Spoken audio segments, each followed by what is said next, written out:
નમસ્કાર, ગુજરાત સુરક્ષિતમાં આપનું સ્વાગત છે.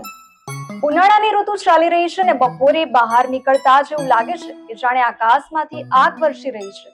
આપણને લાગે છે કે બહાર તાપમાન 40 થી 42 ડિગ્રી હશે, પણ જ્યારે આપણે મોબાઈલમાં વેધર એપ ખોલીએ છીએ ત્યારે તાપમાન 36 ડિગ્રી જ બતાવે છે.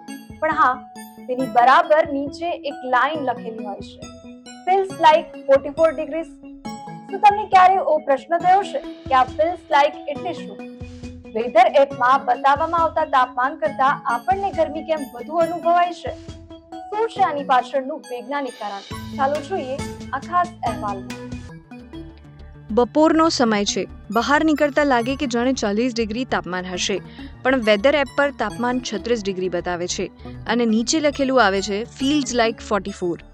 આપણને પ્રશ્ન થાય કે આનો અર્થ શું અને સાચું તાપમાન કયું? વેધર એપમાં બતાવે એ કે આપણે અનુભવીએ એ?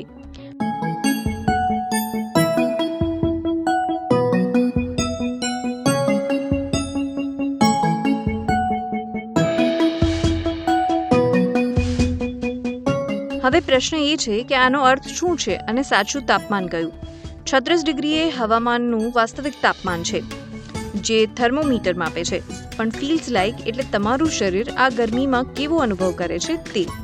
દક્ષિણ એશિયામાં તફાવત ઘણીવાર ખૂબ મોટો જોવા મળે છે. ભારત, પાકિસ્તાન અને બાંગ્લાદેશમાં હીટ વેવ દરમિયાન તાપમાન ઘણીવાર ખૂબ જ વધી જાય છે. પણ અસલ મુશ્કેલી માત્ર ગરમી નથી, સાથે ભેજ એટલે કે હ્યુમિડિટી પણ હોય છે. જ્યારે બહુ ગરમી હોય છે ત્યારે આપણને પરસેવો વળે છે. આ પરસેવો બાષ્પીભવન થઈને શરીરને ઠંડુ કરે છે, પણ જો હવામાં પહેલેથી જ ભેજ વધારે હોય તો પરસેવો સુકાતો નથી અને શરીર યોગ્ય રીતે ઠંડુ નથી થઈ શકતું.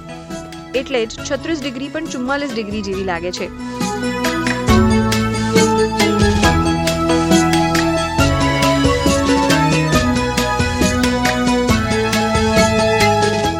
વિજ્ઞાનની ભાષામાં તેને વેટ બલ્બ ટેમ્પરેચર કહેવાય છે.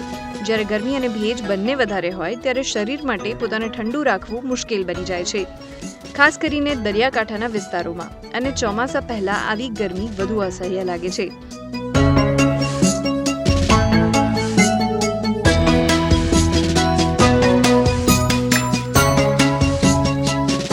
શહેરોની ભીડ, મોટી મોટી ઇમારતો અને ઉકળાટ ભરેલી રાતો બધાને કારણે પરિસ્થિતિને વધુ ખરાબ બનાવે છે. અને અંતે ફીલ્સ લાઈક તાપમાન સામાન્ય રીતે છાયામાં અને હળવા પવનમાં માપવામાં આવે છે. સીધા તડકામાં અથવા મહેનતવાળું કોઈ કામ કરતી વખતે ગરમી વધુ લાગે છે.